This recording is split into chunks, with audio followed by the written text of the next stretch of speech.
Surface charts provide mariners with the principal tool for a basic understanding of the present and upcoming weather.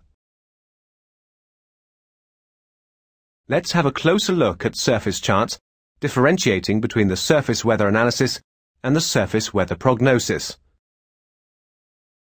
The surface weather analysis shows weather patterns based on synoptic surface observations. They're usually made a few hours before broadcast time.